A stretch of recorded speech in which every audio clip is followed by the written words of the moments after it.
ሰላም እንዴት ናችሁ? ሰላም እንዴት ነህ? እንኳን አደረሳችሁ። እንኳን አብሮ አደረሰን። በዓል የጥምቀት በዓል እንዴት ነው? በዓል አሪፍ ነው። ጥሩ እያከበራችሁ ነው? አዎ እንደሚታየው ደመቅ ባለ ሸብረቅ ባለ ሁኔታ። የት አካባቢ ነው እያከበራችሁት ያለ? መሳለሚያ ማርያም አካባቢ ነው። ኦኬ ኮተቤ መሳለሚያ ማርያም። የዛሬ ዓመት የት ነበር ያከበራችሁት? ሲኤምሲ ሚካኤል እዚሁ ነበር። ሲኤምሲ ሚካኤል ነበር። ኦኬ ምንድነው የምትሰሩት? ፀጉር ቤት ነው የምንሰራው። የሴቶች የውበት ሳሎን አብረን ነን። የሴቶች የውበት ሳሎን ነው የምትሰሩት?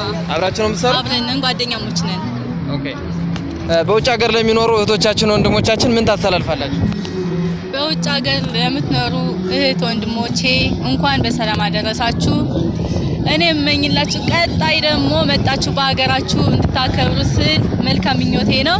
እንኳን አደረሳችሁ። እናመሰግናለን።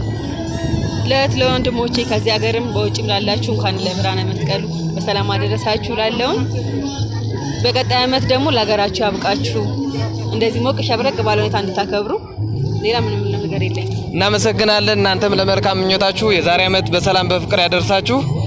ለመላው የኢትዮጵያ ሕዝብ የኦርቶዶክስ እምነት ተከታዮች ምን ታስተላልፋላችሁ? በመጨረሻ እንኳን አደረሳችሁ ለጥምቀት በዓል እንላለን። እንኳን በሰላም አደረሳችሁ ብለናል። እናመሰግናለን።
እኔስ ድንግልን ወዳታለሁ እኛም እንዳንተ እንወዳታለን እኔስ ድንግልን ወዳታለሁ እኛም እንዳንተ እንወዳታለን እኔስ ማርያምን ወዳታ